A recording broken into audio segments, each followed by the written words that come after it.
Hey everyone, Brad here. So the Austrian Grand Prix was the second race in succession with lots of action on track, plenty to talk about, and in particular some things on the driving side which I'm really looking forward to explaining. So let's get into it right now.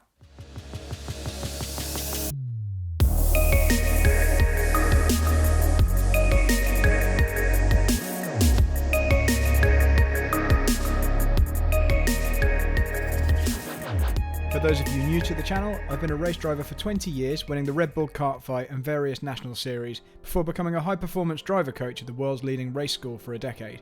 I was British F4 and F3 test driver, competed at the Race of Champions against current F1 drivers, and I'm a two-time champion of the Nürburgring Nordschleife. I now work as a test driver for a leading tyre manufacturer, driving on the limit every day at tracks all around the world. So the first question for this week relates to the way the driving rules were interpreted and applied by the Austrian Grand Prix officials, with George Russell and Sergio Perez's clash at turn 4 on the first lap. Now on the face of it, watching this from the outside views initially, I absolutely thought this was a slam dunk penalty for George Russell, as per the rules we clarified last week, and the reason is Perez was overtaking around the outside and he was ahead at the apex. So let's take a look at what the rules actually say and then see how that applies to this situation. So we know that the overtaking car, when on the outside, has to be ahead by the apex in order to be given room on the exit. But what does the inside car, the car being overtaken, have to do? Well, by the new rules guidelines, all they have to do is be able to maintain control of the vehicle and stay within the track limits on the exit. So by the written rules, all Russell had to do was remain within the limits of the track and safely make the corner, giving Perez room on the outside. It says nothing about what has to happen in the middle of the corner. And really, Perez could have been a little bit more wise here, knowing that there was nothing more Russell could have done. He had all of the steering lock on, he was slowing down as much as he could to avoid contact, and the line that Perez was taking made contact inevitable. Perez afterwards said that he was all the way up against the gravel and he couldn't have run any wider to give Russell any more room. But we can see from all of the images here that that's just not true, and he clearly didn't quite understand where he was on the track in relation to Russell. So once again, I'd say this is probably best judged as a racing incident. Looking at it on balance from both drivers' points of view, Perez felt he gave Russell space on the inside, which he did. It just wasn't enough space for Russell to make the corner without touching Perez on the line that Perez had forced Russell into by squeezing him to the inside. Likewise, Russell left Perez plenty of room to the outside, but Perez chose not to use that either. And so nobody's really broken any rules here. Russell's done everything he's supposed to do by the letter of the driving guidelines, and Perez also hasn't broken any rules. It's just one of those things that the lines both drivers committed to ended up in contact. But it's my view that this really should have been a racing incident and no 5-second penalty. The danger we have with stewards penalising something like this is that you end up giving a penalty for something that the driver could have done nothing about.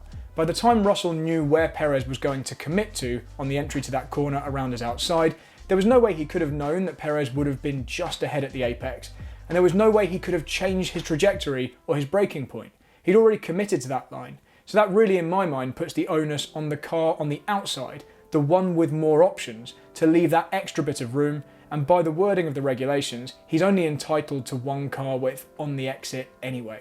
So that's really the space Perez should have been using. The next question relates to why Carlos Sainz stayed in his burning car for so long after his engine blew up later on in the race.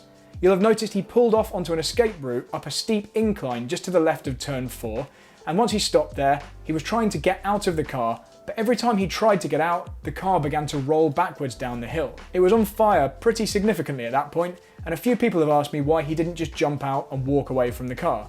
The problem was, because he'd stopped the car in neutral and the engine was now no longer running, it wasn't allowing him to change into first gear to hold the car in a gear on that hill. So the only thing stopping the car rolling away was his foot on the brake. Formula 1 cars don't have parking brakes, so there's no alternative other than physically preventing the car from rolling with a plastic chock. And you can see the marshal was trying to do this as Sainz was trying to climb out. And ordinarily, you don't have the time pressure of a large fire necessitating a very quick exit. Normally, when a Formula 1 driver stops their car, they can change down to neutral, park up, and if necessary, wait for a marshal to come and hold the car in place. It's just in this instance, because of the steepness of the hill, and the fact that the engine had blown up, it was now no longer running, the hydraulic system won't have been fully pressurised, and it won't have let him change into first gear after he'd already selected neutral. You tend to find that race car gearboxes aren't very good at changing gear when they're stationary anyway. Normally going from neutral to first with the engine running is fine, but what you'll have probably seen is cars spinning in the past and drivers struggling to get the car down through the gears into first to pull away. In particular, you see a difficulty for drivers getting the car into reverse. The solution for this is normally to ease the clutch up to the bite point, which just spins the gears around to the point where they click into place and it allows for easy gear changing. But Sainz didn't have this option because the engine had just blown up and clearly wasn't running. So his only option was keeping his foot on the brake. Fortunately, in the end, the marshals did get there in time and managed to hold the car in position for him to jump out, and it's quite an unusual situation to park up on fire on such a hill. If you've watched this far through the video, hopefully you're enjoying the content, so do me a favour, consider giving the video a like and the channel a subscribe, and also please leave a comment below. I read all of your comments and I try to reply to as many as I can, so if your view differs from mine on any of these topics, please leave me a message below so we can chat about it further. The next question relates to the sheer number of track limits penalties given out this weekend at the Austrian Grand Prix. Particularly in the race, several drivers fell foul of this, bagging themselves 5-second penalties, and the way it works in Formula 1 is you essentially get away with it in the race 3 times, and then on your 4th offence, you get the penalty. So you'll get a warning, another warning, a black and white flag, and then finally a 5-second penalty. Now, I'm personally really in favour of strict track limits rules, and over the years, in my view, the stewards have been a little bit too lenient on allowing cars to run wide, in particular by being inconsistent at different tracks and different corners. This year they're taking a harder line on it, and at Austria we really saw that come into effect. Now, the reason this track in particular seems to be quite difficult for drivers to avoid track limits penalties is because of the nature of the corners at which they were receiving those penalties. The main corners here were turns 9 and 10, and in particular at turn 9 the drivers commit without actually seeing the apex or the exit of the corner. They're committing to their entry speed and line, looking over the brow of a crest. That means by the time they get to the exit, they're really at the mercy of what they committed to back at the entry before they could see where they're going. Couple that with the fact that running wide actually has very little physical penalty.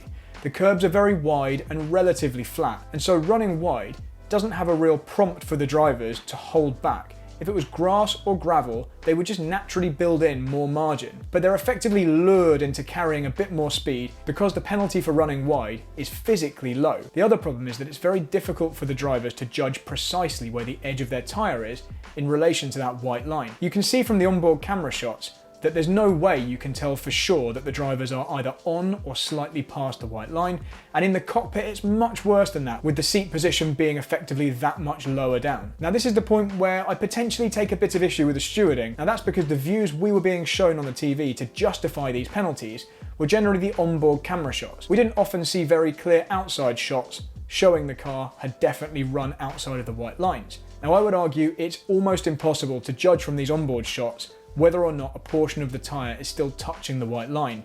In some instances, it looked pretty clear to me that the tyre was still on the white line, even though the driver was then receiving a penalty afterwards. And you definitely can't see what's happening with the rear tyres, so there's no way from these forward-facing onboard shots the stewards could make a definitive decision about whether or not the driver had definitely crossed outside the white lines. Now, sporting rulebooks are generally interpreted like legal documents, and one point of law which seems relevant for these situations is contra proferentum. This is also known as the interpretation against the draftsman. It says that where an agreement or term is ambiguous, the preferred meaning should be the one that works against the interests of the party providing the wording. In short, the burden of proof is on those making the claim that the cars have strayed outside the white lines. It means that the stewards need to prove beyond all doubt that that car actually crossed outside the white lines.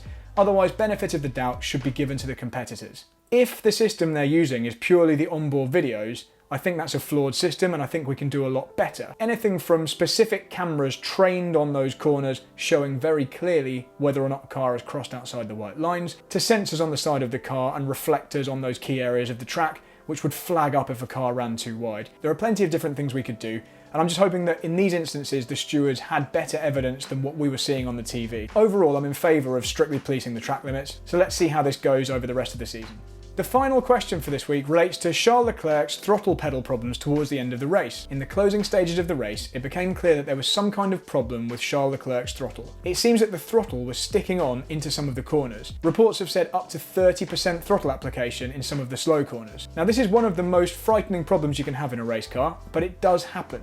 And there are several reasons that it could happen, and I'm going to show you what I think the most likely cause is. It may well have just been a faulty potentiometer. The throttle position sensor may purely have been giving a faulty reading based on some kind of fault with the sensor itself. But just as likely as that is a physical barrier preventing the pedal returning to 0% throttle. Formula One pedals are mounted from the floor upwards, unlike a lot of road cars where the pedals drop down from the top. This means that there's a hinge at the bottom and a spring which forces the pedal to return to 0. If, whilst the throttle was depressed, a piece of rubber or other debris got caught in the bottom of the pedal, it could easily prevent the pedal from returning all the way to 0. If this was the case, Leclerc had a couple of options. One of them was just to wait for the pedal to gradually return to 0 as the spring forced it to compress the small piece of rubber or whatever had been stuck behind it. The second was to physically put his foot behind the pedal and pull it back to 0, although that would have been pretty tricky given the confines of a Formula One cockpit. Now the problems with this are pretty obvious. Any throttle input where you're asking for 0 throttle input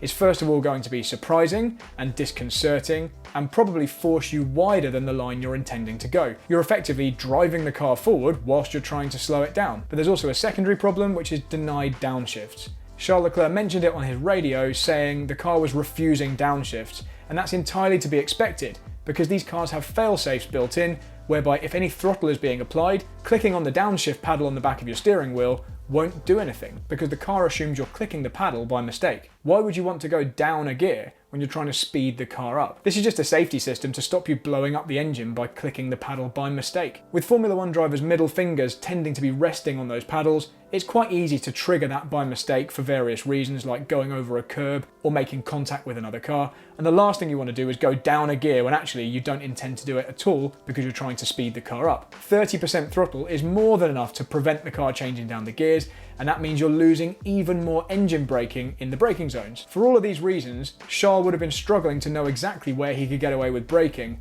without the car pushing on into the corner and missing the apexes. So losing that time to Verstappen towards the end of the race was probably largely due to the extra caution Charles was having to take in order to avoid running deep. And it looked like he did a very good job to never have any major moments, despite what was actually a very significant car issue. So once again, thank you for all the great questions, and I'm really looking forward to answering the next ones after the French Grand Prix in 2 weeks' time.